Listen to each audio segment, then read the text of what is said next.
Good morning, children. Welcome back to English class. As you know that up to 8 number paragraph we already covered. Let's begin with the paragraph number 9. The MacDonald lived next door. They had 5 children. Looking through a gap in the fence, the little girl saw them playing tag in the evening. The father with the baby Mao on his shoulders, 2 little girls hanging on to its coat pocket. Ran round and round the flowers beds, shaking with laughter. Once she saw the boys turn the house on him, and he tried to catch them laughing all the time. अब जैसे कि घटना ये हुआ कि अब ये लड़की बहुत डरी सहमी सी है क्योंकि उसकी पिटाई हुई है घर पे। दूसरे दिन सुबह वो देख रही है कि घर के पास एक जगह है जिसका नाम है मैकडोनल्ड। वहाँ कुछ बच्चे अपने पिता के साथ खेल रहे हैं बहुत ही मज़े के साथ। It's declare here the tag or children's game of catching one another. Tag मतलब होता है एक दूसरे को पकड़ाम पकड़ी। Then it was she decided there were different sorts of fathers. अब जैसे कि उसने देखा कि वहाँ वो बच्चे अपने पिता के साथ खेल रहे थे अपने गार्डन में, तो केजिया के दिमाग में एक बात आया कि इस बच्चे के केजिया के दिमाग में एक बात आया कि पिता अलग अलग तरह के होते हैं। Suddenly one day mother became ill and she and grandmother went to hospital. एक दिन अचानक मॉम की तबीयत ख़राब हो गई, जिसकी वजह से बीमार हो गई, जिसकी वजह से केजिया और उसकी ग्रैंड माँ हॉस्पिटल गई। द लिटिल गर्ल वॉज यहाँ ग्रैंड मदर मॉम का तबीयत ख़राब हो गया, जिसकी वजह से उसकी मॉम और दादी माँ हॉस्पिटल गई। The little girl was left alone in the house with Alice the cook.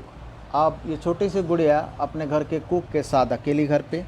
That was all right in the daytime. दिन में कोई प्रॉब्लम नहीं था। But while Alice was putting her to bed she grew suddenly afraid. अब जैसे कि Alice ने उसे पलंग पे सुलाने की कोशिश की तो उसे डर लगने लगा। What I will do if I have a nightmare she ask. I often have nightmares and then granny takes me into her bed. I can't stay in the dark it all gets whispery. अब जैसे कि उसने कहा कि मैं रात में अगर कोई भयानक सपना देखती हूँ तो दादी माँ मुझे अपने पास ले लेती हैं सुलाने के लिए, और मैं अंधेरे में सो नहीं सकती बोल के वो फुसफुसाने लगी।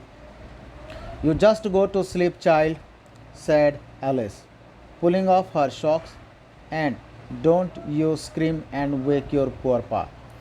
अब उस बच्ची ने ये कहा कि आपको सो जाना चाहिए, और रात में बच्चे को उसने धमकी देते हुए कहा कि आपको चुपचाप सो जाना चाहिए और ऐसी गड़बड़ी ना करें कि पापा उठ जाएं। But the same old nightmare came the butcher with a knife and a rope who came nearer and nearer, smiling that dreadful smile, while she could not move, could only stand still, crying out, "Grandma, Grandma!" She woke shivering to see father beside her bed, a candle in his hand. अब जैसे कि वैसे ही बात हुई कि रात को उसको बहुत भयानक सपना आया, और उस सपने में उसने एक कसाई को देखा जो बड़ा सा चाकू लेकर उसकी तरफ बढ़ रहा है, बहुत ही भयंकर स्माइल देते हुए। तब वो हिल डुल नहीं पा रहा था, खड़ी है और चिल्लाने की कोशिश कर रही है, ग्रैंडमा ग्रैंडमा। तभी पापा, उसने मुड़ के देखा कि पापा उसके पास खड़े हैं। What's the matter he said. क्या हुआ? Oh a butcher a knife I want granny. He blew out the candle, bent down and cut off the child in his arm, carrying her along the passage to the bedroom, big bedroom. A newspaper was on the bed. He put away the paper, then carefully took up the child. He lay down beside her, half asleep still with the butcher's smile all about her. It seemed she crept close to him, snuggled her head under his arm, held tightly to his shirt. अब पापा उसको उठा के लेके गए bedroom में और अपने पास सुलाने की कोशिश की। फिर भी वो सपना उसको इतना भयंकर डर फैलाने लगा उसके मन में कि वो अपने पापा को जकड़ के पकड़ लिया उनके शर्ट को और टॉक्ड अप मतलब अपने आप को पूरी तरह से पापा के बाहों में समेट लिया उसने। Then the dark did not matter, she lay still. अब जैसे ही कि पापा को उसने पकड़ लिया बहुत ज़ोर से तो उसे कोई भी प्रकार की अब डर नहीं हुआ। Here rub your feet against my legs and get them warm, said father. पापा ने कहा अपने पाँव को मेरे पाँव के साथ थोड़ा सा घिसो, आपको थोड़ा सा गर्माहट महसूस होगा। Tried out, he slept before the little girl. A funny feeling came over her, poor father not so big after all, and with no one to took after him. He was harder than grandmother, but it was a nice hardness, and every day he had to work and was too tired to be a Mr. MacDonald. She had turned up all his beautiful writing. She stirred suddenly and sighed. What's the matter? Asked her father. Another dream. Oh, said the little girl. My head's on your heart. I can hear it going. What a big heart you have got, father dear.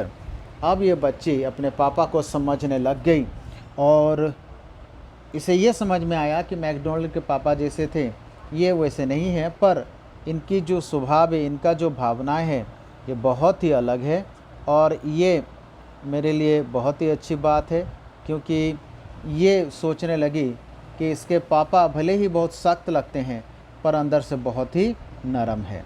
अब इसे पता चल गया कि पापा इसके लिए बहुत ही मायने रखते हैं।